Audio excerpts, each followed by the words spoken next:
Cricket world cup में अफगानिस्तान ने पाकिस्तान को 8 विकेट से अपसेट शिकस्त दे दी। ना स्पिनर्स की घूमती गेंद ने कुछ किया, ना पेस अटैक काम आया, नाकिस फील्डिंग और ड्रॉप कैच ने रही सही कसर पूरी कर दी।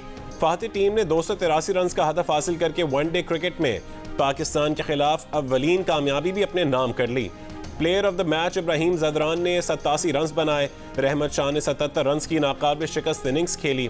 रहमानुल्लाह गुरबस की 50 मुसलसल तीसरी शिकस्त के बाद पाकिस्तान के 5 मैचेस में 4 पॉइंट्स टेबल पर भारत 10 पॉइंट के साथ पहले, न्यूजीलैंड 8 पॉइंट्स के साथ दूसरे, जनूबी अफ्रीका 6 पॉइंट्स के साथ तीसरे और ऑस्ट्रेलिया चौथे और पाकिस्तान 5वें नंबर पर मौजूद है।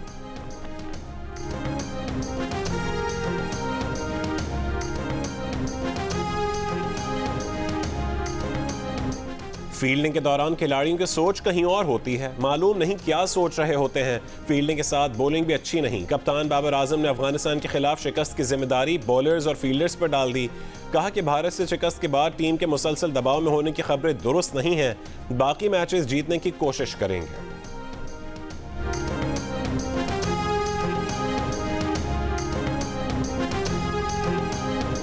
काय का किंग भाई, किंग बोल बोल के उसका दिमाग खराब कर दिया है आप लोगों ने, उसको हटाइए। कैप्टन अपने ही बंदे ला रहा है और ये जितनी भी टीम है सारी सिफारिशी आई हुई है। पाकिस्तान ऐसे खेला है जैसे क्लब क्रिकेट खेल रहा हो, मले की टीम खेल रही हो। भाई वर्ल्ड कप खेल लेंगे हो, हार रहे हैं, हर किसी से हार रहे हैं, इंडिया से हार रहे हैं, हर किसी जिससे खेल रहे हैं वैसे ही हार रहे हैं। रोजाना ही मैच हार रहे हैं। इनको बोलें कि वापस आ जाएं। बॉलिंग जो हमारी स्ट्रेंथ थी वो इस टाइम वीकनेस बनी हुई है। बॉलिंग बिल्कुल ऐसी चल रही है, टेप बॉल से भी बदतर। टीम बिल्कुल बेकार जो है, परफॉर्मेंस बेकार। स्पिनर इनके पास कोई था नहीं। जो स्पिनर जो इनको लेके गए अपना अबरार को, उसको रिजर्व में बिठा दिया इन्होंने। मैं तो इस क्रिकेट को क्रिकेट नहीं कहता, ये तो क्लब लेवल की भी क्रिकेट नहीं थी। बॉलर्स बॉलिंग, बैटर्स बैटिंग और फील्डर्स फील्डिंग करना ही भूल गए। पाकिस्तान ने अफगानिस्तान के खिलाफ क्लब लेवल की क्रिकेट खेली। वर्ल्ड कप में अफगानिस्तान से शिकस्त पर पाकिस्तानी क्रिकेट फैंस फट पड़े। बाबर 11 को आड़े हाथों लिया, कहा कि टीम जीतने के लिए मैदान में उतरी ही नहीं। नसीम की गैर मौजूदगी से फास्ट बॉलिंग खोखली नजर आई। किसी ने टीम में तब्दीलियों तो किसी ने बाबर आजम को कप्तानी से हटाने का मशवरा दे दिया। चेन्नई में मौजूद क्रिकेट शायकीन भी टीम की कारकर्दगी से मायूस नजर आए।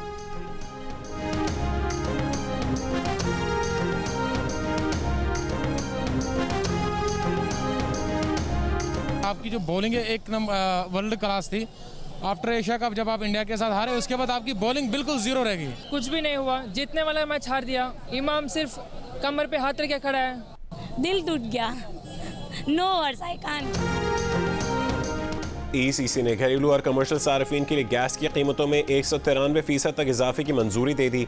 गैस के मीटर पर फिक्स चार्जेस 10 रुपये से बढ़ाकर 400 रुपये माहाना कर दिए गए। नए टैरिफ पर अमल दरामद 1 नवंबर से होगा।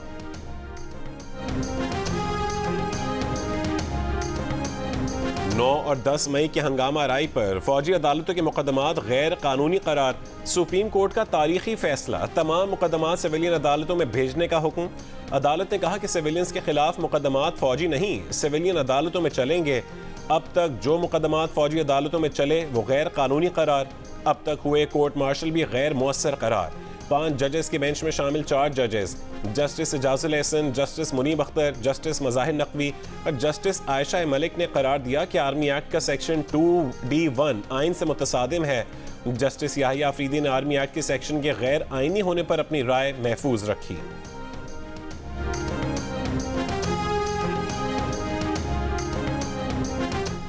अगर 90 दिन में इलेक्शन नहीं हुए तो आइन की खिलाफ वर्जी हो चुकी है। नई मरदमशुमारी में पढ़कर इंतखाबात मजीद ताखीर का शिकार हो सकते हैं। सुप्रीम कोर्ट में इलेक्शन केस की समाअत के दौरान जस्टिस अतर मिनल्लाह के रिमार्क्स। चीफ जस्टिस काजी फाइज ईसा ने सवाल किया कि अगर अदालत आज हुक्म दे तो क्या 90 दिन में इलेक्शन हो सकते हैं। सुप्रीम कोर्ट बार के वकील आबिद जुबैरी ने जवाब दिया कि अगर सुप्रीम कोर्ट आज हुक्म दे तो भी 3 नवंबर को इलेक्शन नहीं हो सकते। चीफ जस्टिस ने कहा कि अगर सदर ने इलेक्शन की तारीख नहीं दी तो हम क्या कर सकते हैं। क्या हम सदर मुमलिकत को तारीख ना देने पर नोटिस दें। दरख्वास्त गुजार के वकील अनवर मंसूर ने कहा कि सदर मुमलिकत के खत के बाद तारीख देना इलेक्शन कमीशन का काम था। जस्टिस अतर मिनल्लाह ने कहा कि जिसने आईनी जिम्मेदारी पूरी नहीं की नताइज का सामना करना चाहिए। चीफ जस्टिस ने कहा कि इलेक्शन कमीशन को बुलाएं या फिर सदर मुमलिकत को। सदर को तो हम बुला नहीं सकते। समाअत के बाद सुप्रीम कोर्ट ने इलेक्शन कमीशन और वफाकी हुकूमत को नोटिस जारी कर दिया। केस की मजीद समाअत 2 नवंबर तक मुलतवी। चेयरमैन पीटीआई पर साइफर केस की फर्द जुर्म आयद कर दी गई। कहा गया कि वजारत खारजा ने एतमाद करके उन्हें साइफर दिया जिसे उन्होंने अपने पास रखकर सियासी मकासद के लिए इस्तेमाल किया, मुल्की सलामती पर समझौता किया। चेयरमैन पीटीआई का सेहत जुर्म से इनकार। चेयरमैन पीटीआई के साथ शाह महमूद कुरैशी पर भी फर्द जुर्म आयद। चार्जशीट के मुताबिक दोनों मुल्जिमान ऑफिशियल सीक्रेट एक्ट की दफ़ा 5 और 9 के तहत मुल्जिम ठहराए गए हैं। चेयरमैन पीटीआई और शाह महमूद कुरैशी दोनों ने इल्जामात को झुटलाने के बावजूद चार्जशीट पर दस्तखत कर दिए। पीटीआई का फर्द जुर्म के ऑर्डर को हाई कोर्ट में चैलेंज करने का ऐलान।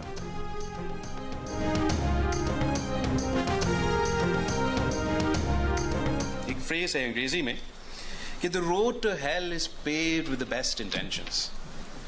तब मुझे समझ आ गया है इसका मानी क्या है। हमने तो पार्लिमान का जो अवाम का एतमाद है उसको बहाल करना था। रातों रात सारे इंस्टीट्यूशंस न्यूट्रल हो रहे थे। वाह जी वाह।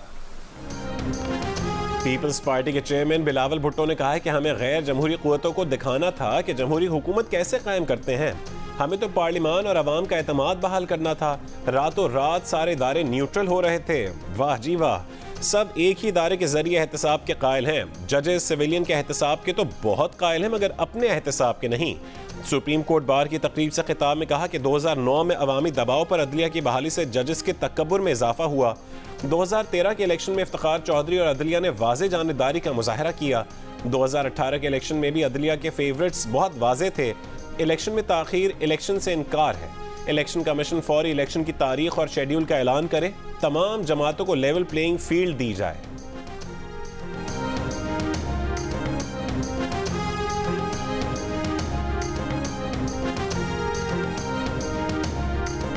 एवनफील्ड और अल-अज़ीज़िया रेफरेंस में सजा के खिलाफ नवाज शरीफ की अपीलें बहाल करने की दरखास्त पर समाअत आज होगी। इस्लामाबाद हाई कोर्ट का 2 रुकनी बेंच चीफ जस्टिस की सरबराही में समाअत करेगा। नवाज शरीफ ने सजा के खिलाफ अपीलें बहाल करने की दरखास्त दायर की थी। दरखास्तों में कहा गया है कि एवनफील्ड रेफरेंस में शरीक मुल्जिमान मरियम नवाज और कैप्टन रिटायर्ड सफदर की सजा कलअदम करार दी गई। पेटिशनर के पेश न होने के बायस अपील अदम पैरवी पर खारिज हुई। जानबूझकर नहीं, सेहत की खराबी के बायस अपीलों की पैरवी के लिए हाजिर नहीं हो सके। जमानत की रियायत का गलत इस्तेमाल नहीं किया। नवाज शरीफ अभी तक बीमारी से मुकम्मल रिकवर नहीं हुए। मुल्क के बदतर मुआशी हालात देखकर वापस आने का फैसला किया है।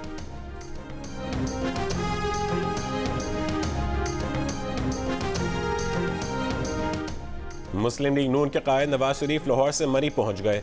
जाती रिहाइशगाह पर सिक्योरिटी के पेश नज़र पुलिस भी तैनात। मरियम नवाज और परवेज रशीद भी नवाज शरीफ के हमरा हैं। ज़राए का कहना है कि मरी में मुस्लिम लीग नून के कायद की अहम मुलाकातें मुतवक्के हैं। ताहम तर्जुमान नून लीग मरियम औरंगजेब का कहना है कि नवाज शरीफ की मरी में कोई मुलाकात तय नहीं है।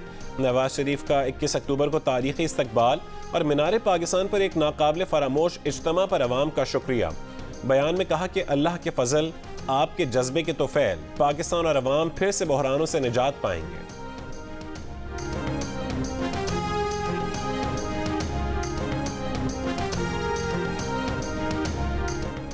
30% पाकिस्तानियों ने मुल्की मुआशी बहरान के हल के लिए नवाज शरीफ से उम्मीद बांध ली। 22% ने पीटीआई चेयरमैन को वाहिद उम्मीद कहा। 30% मायूस, कहा कि मुआशी बहरान कोई हल नहीं कर सकता। गैलप पाकिस्तान ने स्नैप पोल जारी कर दिया। नवाज शरीफ की मीनार पाकिस्तान पर तकरीर भी 34% पाकिस्तानियों ने सुनी।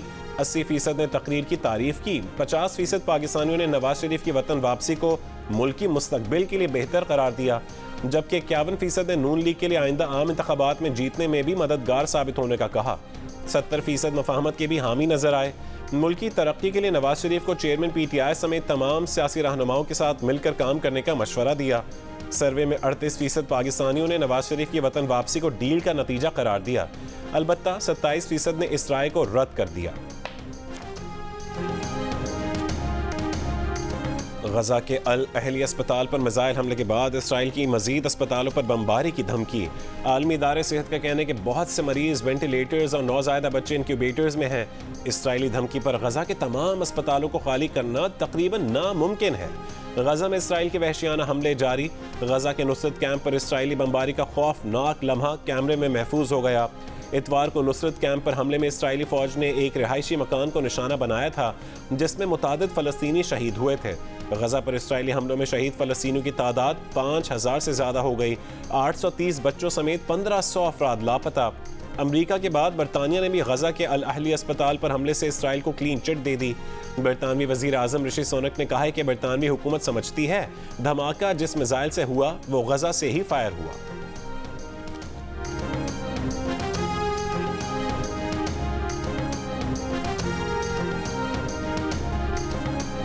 लेबनान की सियासी तज्जिया निगार सारा अलियाफी ने गजा के अल अहली अस्पताल पर हमले को फ़लस्तीनियों के अपने रॉकेट का नतीजा करार देने के इसराइली और आलमी क़ुव्वतों के मौक़िफ़ के बखिए उधेड़ दिए।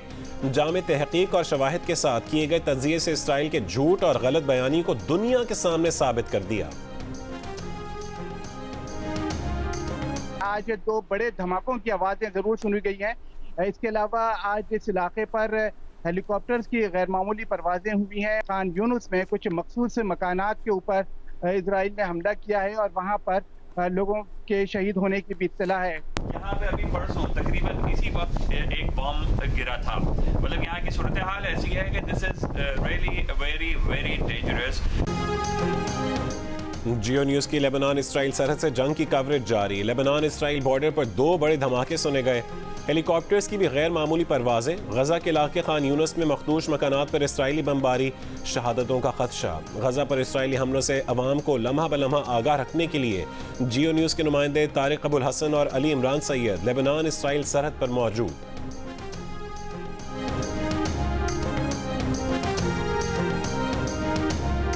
वजारत दाखिला और इस्लामाबाद पुलिस ने चेयरमैन PTI की इलेक्शन कमीशन में पेशी को सिक्योरिटी रिस्क करार दे दिया। अपने मौक़िफ़ से इलेक्शन कमीशन को आगाह कर दिया। चेयरमैन PTI को आज इलेक्शन कमीशन ने ज़ाती हैसियत में तलब कर रखा है। चेयरमैन PTI पर आज फर्द जुर्म आयद होना है।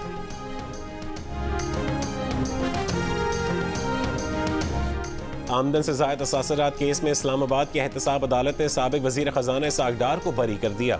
नैब की क्लीन चिट के बाद इसाक डार की बरियत की दरख्वास्त मंजूर कर ली। केस में 3 शरीक मुल्ज़िमान को भी बरी कर दिया गया। इसाक डार के खिलाफ आमदन से ज़ायद असासरात रेफरेंस 2017 में बना था। क्रिकेट वर्ल्ड कप के हर मैच के बारे में जानिए रज़ाक, इमाद और आमिर की माहिराना राय। प्रोग्राम हारना मना है में रोज़ाना रात 11 बजे के हेडलाइंस के बाद सिर्फ जियो न्यूज़ पर।